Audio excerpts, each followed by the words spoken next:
Our carman Matas Kurat says a plug-in hybrid car like the VW Passat GTE is a great thing. You can make all your local trips with zero emissions and still have a conventional engine available for longer journeys.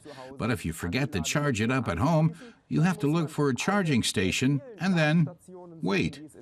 Hier öffentlich zugänglich gibt in Deutschland und steht sich dann neben dem Auto die Beine in den Bauch.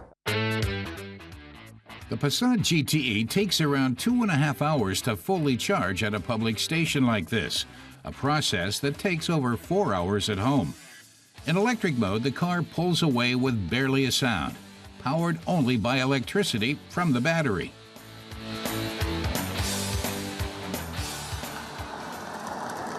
Matas says the car has a range of 50 kilometers according to the manufacturer, so for cities that aren't so large, the electric mode is fully sufficient.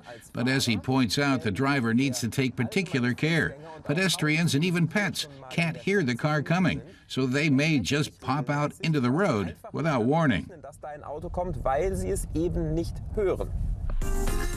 Apart from fully electric mode, the GTE also offers the battery charge mode. Here the car is powered by the gasoline engine, which also charges the electric battery at the same time. That's useful for longer trips, especially on the freeway. In hybrid mode, the car itself determines which drive version is used, drawing on the electric battery as much as possible. In all modes, energy is recovered during braking, and it's stored in the battery. Matas says that when you're driving on country roads in hybrid mode, there's very little difference to a normal Passat. He's driven Passats with various kinds of engines, and the experience is pretty much identical. The only thing you notice here, he says, is that the suspension is a bit stiffer because the car has to carry the added weight of batteries, electric motor, and all the control electronics. The one difference that you notice immediately is on the dashboard. There's no rev counter on the left-hand side, like with other cars. Instead, it has an energy gauge, which shows you whether the battery is charging or how much power you're using. But unlike other hybrid automakers, VW still gives you a small rev counter down below. That's because the GTE, like other VW models, comes with a dual-clutch transmission and not a CVT transmission.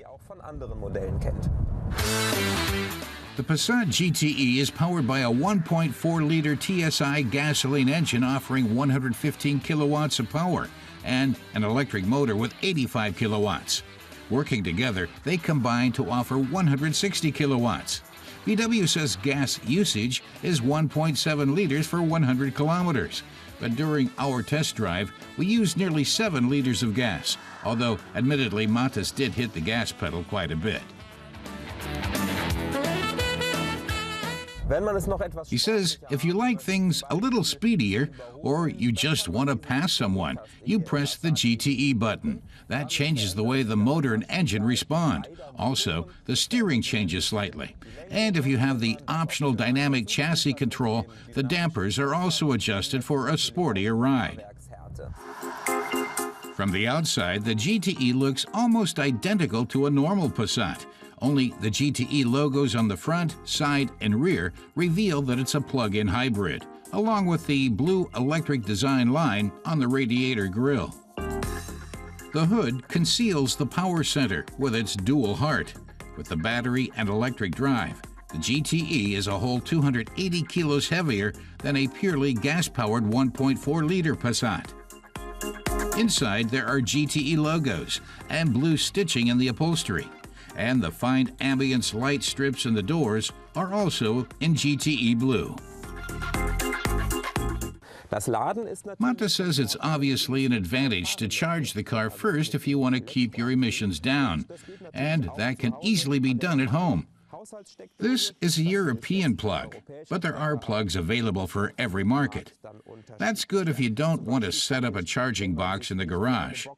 But if you don't have your own house, but live in an apartment block, for example, then charging your car is going to be a problem. That's one of the reasons why Matas wouldn't choose this car personally. He also feels that although driving with zero emissions is great, It only works if you're always driving just short distances and can then charge your car up in between. Then there's the high price, which is another drawback. Und der hohe Preis, der ist natürlich auch so ein Punkt, wo ich sage, das muss sich ja auch irgendwo dann rechnen im Portemonnaie. The VW Passat GTE sells for just over 45,000 euros in Germany. By comparison, gasoline models start at just under 26,000, although that's with far fewer features. So there's a huge price difference, perhaps not the best way to promote the sale of plug-in hybrids.